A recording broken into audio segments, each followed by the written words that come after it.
Assalamualaikum warahmatullahi wabarakatuh. Salam sehat untuk kita semua. Di pertemuan sebelumnya, anak-anak, kita sudah belajar tentang cara penjumlahan vektor dengan metode grafis. Hari ini kita akan belajar tentang penjumlahan vektor dengan menggunakan metode analitis. Bagaimana metodenya? Mari kita simak bersama-sama video berikut ini. Selamat menyaksikan. Penjumlahan vektor dengan metode analitis terdiri dari 3 jenis. Yang pertama yaitu dengan menggunakan rumus sinus, yang kedua dengan menggunakan rumus kosinus, dan yang berikutnya dengan penguraian vektor. Bagaimana detail dari penggunaan ketiga metode ini? Kita lanjut ke slide berikutnya. Yang pertama yaitu kita mulai dengan metode sinus. Metode sinus atau rumus sinus itu lebih mudah digunakan untuk menentukan arah dari resultan vektor, sedangkan untuk menentukan besar vektor kita dapat menggunakan metode berikutnya yaitu tentang metode kosinus. Metode sinus secara garis besar membandingkan antara besar dari suatu vektor dengan sudut yang terbentuk. Misalkan di sini ada dua vektor, R1 dan R2, kemudian ada resultannya, maka untuk hubungan antara kedua vektor ini dengan menggunakan metode sinus adalah R per sin alfa sama dengan R2 per sin beta sama dengan R3 per sin alfa min beta.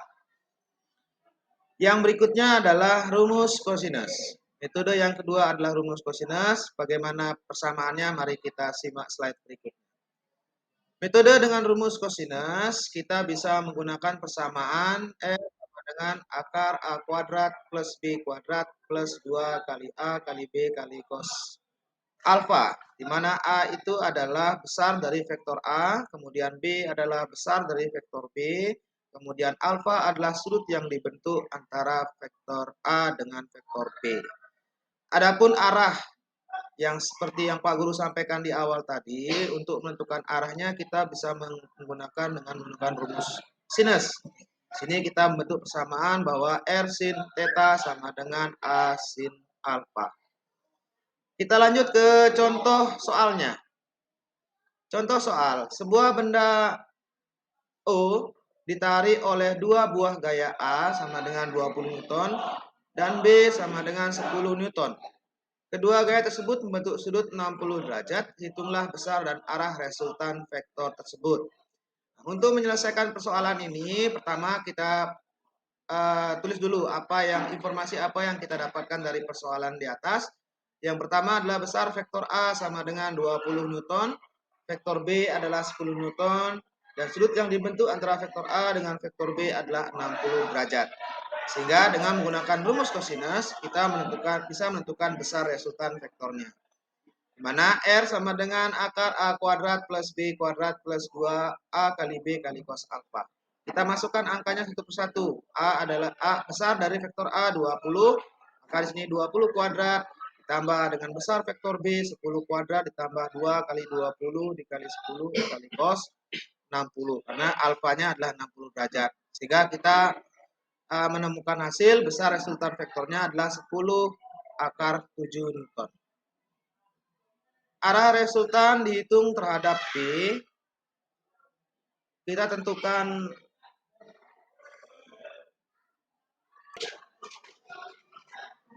untuk menentukan arah resultannya, kita bisa menggunakan rumus kosinus.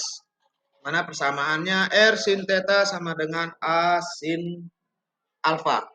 Kita masukkan nilai resultan yang telah kita dapatkan tadi, yaitu 10 akar 7 sin theta sama dengan 20 sin alfa. Nah, sehingga kita dapatkan bahwa sin theta sama dengan 0,654. Sudut yang dibentuk, arah resultan yang dibentuk adalah 41 derajat terhadap vektor B. Oke. Mudah ya contohnya ya. Berikutnya dengan menggunakan rumus penguraian vektor. Jadi kita bisa menjumlahkan beberapa vektor dengan menggunakan rumus penguraian vektor. Bagaimana persamaannya? Berikut kita lanjut ke slide berikutnya. Yang pertama yang harus dilakukan adalah kita menguraikan dulu komponen dari masing-masing vektor. Misalkan di sini ada satu vektor F yang membentuk sudut theta terhadap sumbu X. Maka kita proyeksikan vektor F ini terhadap sumbu X dan kita proyeksikan vektor F terhadap sumbu Y. Maka diperoleh cos theta sama dengan Fx per F. Kita ubah bentuk persamaannya menjadi Fx sama dengan F dikalikan dengan cos theta. Kemudian arah sumbu Y-nya sin theta sama dengan Fy per F. Maka Fy sama dengan F sin theta. Sehingga untuk menentukan besar resultan vektornya kita bisa menghitung dengan cara F sama dengan akar dari Fx kuadrat plus Fy kuadrat.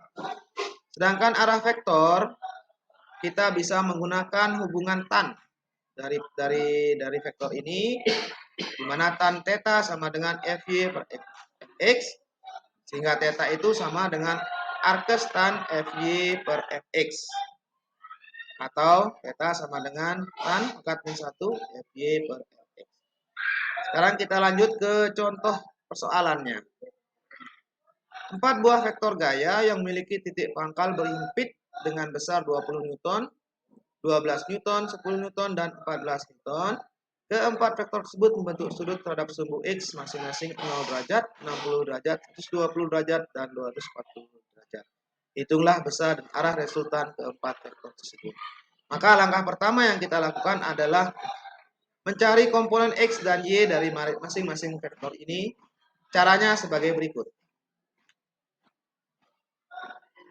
Kalau jika digambarkan keempat vektor tersebut pada gambar, tampak bahwa vektor F1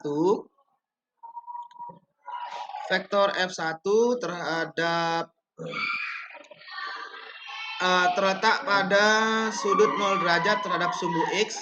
Kemudian vektor F2 besarnya 12 Newton, sudut yang dibentuknya adalah 60 derajat, dan seterusnya. Maka masing-masing kita proyeksikan terhadap sumbu X dan dia diperoleh seperti gambar berikut ini. Maka langkah berikutnya adalah mencari besar dari masing-masing komponen X dan Y. Dari gambar diperoleh bahwa besar dari masing-masing komponen vektor terhadap sumbu X dan sumbu Y adalah F1X sama dengan F1 dikali cos 0 sama dengan 20 dikali cos 0 itu sama dengan 1, sama dengan 20 Newton. F1Y sama dengan F1 sin 0 derajat sama dengan 20 dikali 0 sama dengan 0. Kemudian F2X sama dengan 6 Newton. F2Y sama dengan 6 akar 3 Newton dengan cara yang sama. Maka F3X sama dengan min 5 Newton dan seterusnya. Sampai dengan F4Y sama dengan min 7 akar 3 Newton. Sehingga setelah kita mencari besar masing-masing komponen vektornya, maka kita jumlahkan masing-masing komponennya. Komponen X dijumlahkan dengan komponen X, komponen Y dijumlahkan dengan komponen Y, sehingga diperoleh jumlahnya sebagai berikut, di mana F gaya resultan pada komponen X diperoleh sama dengan 14 Newton. Kemudian pada komponen Y diperoleh 4 akar 3 Newton. Maka selanjutnya setelah kita mendapatkan total jumlah dari vektor komponen sumbu X dan Y, maka kita masukkan ke dalam persamaan untuk mencari besar resultan dari keempat vektor tersebut. Sehingga resultan vektor gaya keempat vektor sama dengan akar F Rx kuadrat ditambah dengan F Ry kuadrat sama dengan akar 244 sama dengan 15,6 Newton. Jadi besar dari resultan keempat vektor tersebut adalah 15,6 Newton. Sekarang kita cari arahnya. Untuk menentukan arah resultannya, maka kita bisa menggunakan hubungan tan. Tan alfa sama dengan Fry per Fx. Maka tan alfa sama dengan 4 akar 3 Newton dibagi 14 Newton. Tan alfa sama dengan 0,5, di mana alfanya sama dengan arkes dari tan 0,5 adalah 26,5 derajat. Jadi besar dan arah resultan keempat tersebut adalah 15,6 Newton dan 26,5 derajat dan membentuk sudut 26,5 derajat terhadap sumbu X. Bagaimana penjelasan Pak Guru? Jelas ya?